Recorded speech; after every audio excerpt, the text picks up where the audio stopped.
பண்பு எதுன்னு பாத்தீங்கன்னா அறச்சீற்றம். சமுதாயத்துல ஏதாவது ஒரு தவறு நடந்துச்சு அப்படின்னா எழுகின்ற முதல் குரல் படைப்பாளனின் குரலாகத்தான் இருக்கும். நீங்க நல்ல உத்து நோக்கி பாத்தீங்க அப்படின்னா அவங்கிட்ட இருந்து வரதான் முதல் குரலாக இருக்கும். அது ஏற்கனவே நடந்த விஷயம், அவங்களுடைய காலத்துக்கு முன்னாடியே கூட நடந்திருக்கலாம். ஆனா அவங்களுடைய நாலேஜுக்கு வந்ததும் அவங்களுடைய முதல் குரல் அதை அவங்க வெளிப்படுத்துவாங்க, பதிவு செய்வாங்க. இது எல்லோருக்கும் தெரிந்த ஒரு உதாரணம் சொல்றேன். பொதுவாகவே படைப்பாளர்கள் சமகாலத்தில் நடக்கின்ற பிரச்சனைகளும் அதற்கான தீர்வுகளையும் எழுதுவாங்க. அதே சமயத்துல எதிர்காலத்தில் வரக்கூடிய பிரச்சனைகளை கூட சிந்தித்து எழுதுவாங்க. அதே சமயத்துல ஏற்கனவே நடந்த பிரச்சனைக்கு இப்படி செஞ்சிருந்தா நல்லா இருந்திருக்குமே அப்படியும் பதிவு பண்ணுவாங்க. இது மட்டும்தான் மாறாம இருக்குது. இதுல மிகச்சிறந்த உதாரணமா எல்லோருக்கும் தெரிந்த உதாரணமாக நான் ஒருத்தர் சொல்றேன். இதை தெரியாதவங்க யாருமே இருக்க முடியாது. பாரதியார் தான் நான் சொல்றேன். பாரதியார வாசிக்காதவங்க யாருமே இருக்க முடியாதுங்க. அவ்வளவு எளிமையான படைப்புகளை எளிமையான எழுத்தின் மூலமாக எல்லாருக்குமே கொடுத்தவர் அவருடைய சமகாலத்தில் நடந்த சுதந்திரத்தை பற்றி, சுதந்திர போராட்டத்தை பற்றி நிறைய கவிதைகள் எழுதியிருக்கிறாரு. சுதந்திரம் கிடைத்ததாகவே கூட எழுதியிருக்கிறாரு.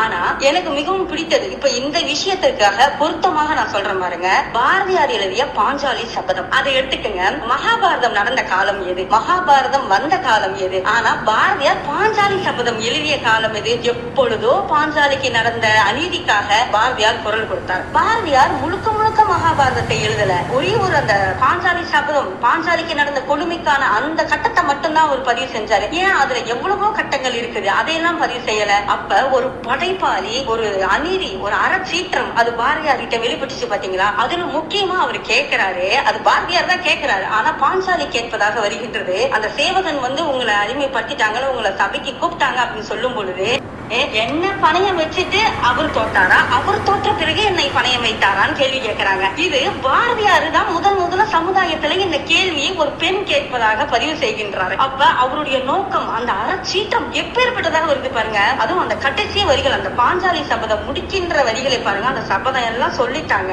அப்போ முடிக்கிறாங்க. அந்த முடிக்கின்ற வரிகளை பாருங்க. ஓம் என்று உரைத்ததோர் ஓம் ஓம் என்று சொல்லி உரிமையது வானம், பூமி அதிர்ச்சி உண்டாச்சு, சாட்சி உரைத்தன பூதங்கள், ஓம் ஒன்று உரைத்தன தேவி, ஓம் ஓம் என்று சொல்லி உரிமிற்று வானம் அப்படின்னு சொல்றாங்க பாருங்க. அப்படியே நாம அந்த பாஞ்சாலி சபதம் செய்யற இடத்துல நிக்கிற மாதிரி இருக்குது. அந்த கேள்வியில என்ன விஷயம் இருக்குன்னு பாத்தீங்கன்னா, ஒருத்தங்க சூதாடி தன்னை தோற்றுவித்தால் அவருக்கு அவரே தோற்று அடிமையாயிட்டாரு. அடிமையானதுக்கு பிறகு அவருக்கு எதுவுமே சொந்தம் கிடையாது. அவர் எப்படி ஒரு அரசியை பணையம் வைத்து விளையாட முடியும்? அதுதான் அங்க ஒரு சட்ட ரீதியான கேள்வியை பாஞ்சாலி முன்வைக்கிறாங்க அந்த இடத்துல. எத்தனை ஆண்டுகளுக்கு முன்பு பாரதியார் பெண்ணை இப்படி சிந்திச்சு கேள்வி அவங்க அப்படி கேட்டிருக்கணும்னு பதிவு செய்யறாங்க. என்னன்னா அந்த அறச்சீற்றமும் அந்த அறச்சீற்றத்தை படிப்பவர் மனதிலும் கொண்டு வராங்க பாத்தீங்களா? அதுதான் மாறாத ஒரு குணம்.